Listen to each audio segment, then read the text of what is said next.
নমস্কাৰ বন্ধু বান্ধৱীসকল পুনৰবাৰ সকলোকে স্বাগত জনাইছোঁ আমাৰ জব এডুকেশ্যন ইউটিউব চেনেল জ্ঞান পোহৰলৈ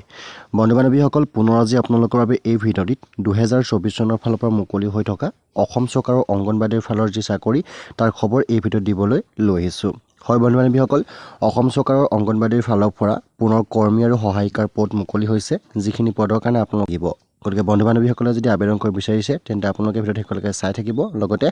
আপোনালোকৰ যিমান ফ্ৰেণ্ডছ আছে সকলোৱে ভিডিঅ'টো যিমান পাৰে শ্বেয়াৰ কৰিব সো ফ্ৰেণ্ডছ আজি পলম নকৰি বলক আজি এই তথ্যখিনি ফালে আগবাঢ়োঁ সো বন্ধু বান্ধৱীসকল চাইল্ড ডেভেলপমেণ্ট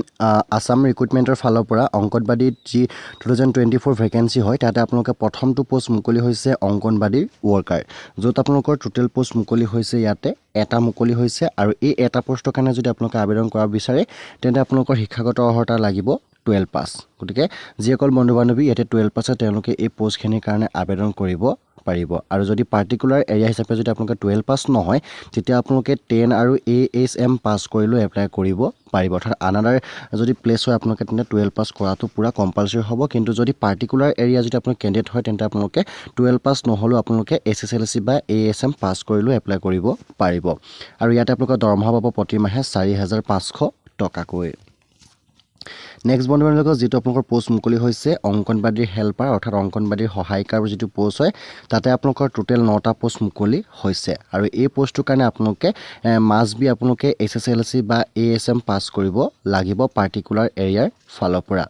আৰু যদি আপোনালোকে SSLC পাছ কৰা নহয় বা AHM পাছ কৰা নহয় তেন্তে আপোনালোকে ক্লাছ 9 পাছ কৰিলেও এই পোষ্টখিনিৰ কাৰণে আবেদন কৰিব পাৰিব অৰ্থাৎ পাৰ্টিকুলাৰ এৰিয়াৰ কাৰণে আপোনালোকে 9 পাছ হ'লেও পাৰিব কিন্তু যদি বাকী আনাদাৰ প্লেছৰ পৰা এপ্লাই কৰে তেন্তে আপোনালোকে 10 পাছ কৰাটো অত্যন্ত প্ৰয়োজনীয় হ'ব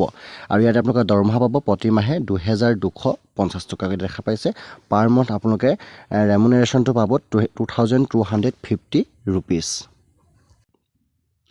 তাৰপিছতে ইয়াৰ যদি আমি আদাৰ কেটেগৰীখিনি চাবলৈ যাওঁ অংগনবাড়ী ৰিক্ৰুটমেণ্ট 2024 তেন্তে আপোনালোকে দেখা পাব ইয়াতে আপোনালোকৰ এজ লিমিটটো হ'ব লাগিব মিনিমাম 18 ইয়াৰ্ছ হ'ব লাগিব আৰু মেক্সিমাম আপোনালোকৰ এজটো হ'ব লাগিব 1 জানুৱাৰী 2024 আপোনালোকৰ 44 ইয়াৰ্ছ হ'ব লাগিব তাতকৈ যদি বেছি হয় তেন্তে আপোনালোকে এই পোষ্টখিনিত আবেদন কৰিব নোৱাৰে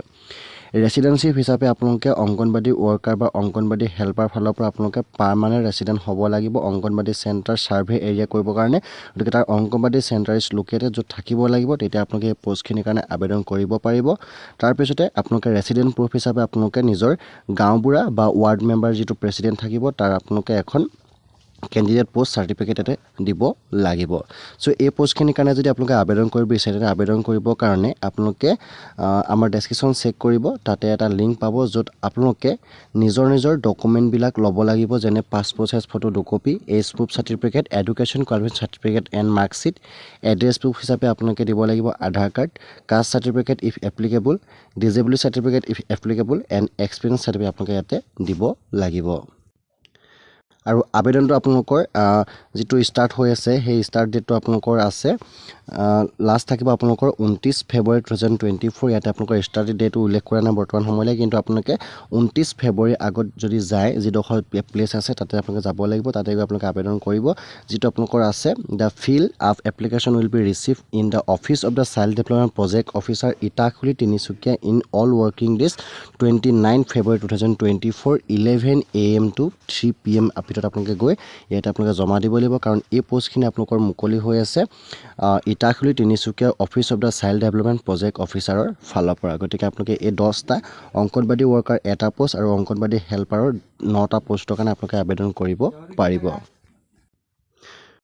গতিকে বন্ধু বান্ধৱীসকলে যদি এই পোষ্টখিনিৰ কাৰণে কোনোবা আগ্ৰহী হয় তেন্তে আপোনালোকে এই পোষ্টকেইটাৰ কাৰণে আবেদন কৰিব পাৰিব আৰু এনেধৰণৰ ভিডিঅ' পাই থাকিবৰ কাৰণে আপোনালোকে আমাৰ চেনেল ছাবস্ক্ৰাইব কৰি ৰাখিব লগতে ঘণ্টা বেলটো বজালে নিশ্চয় নাপাহৰিব গতিকে বন্ধু বান্ধৱীসকল আজি ভিডিঅ'টো লাইক কৰিব চ' আজি ভিডিঅ' ইমানেই আছিলে ধন্যবাদ জয় অসম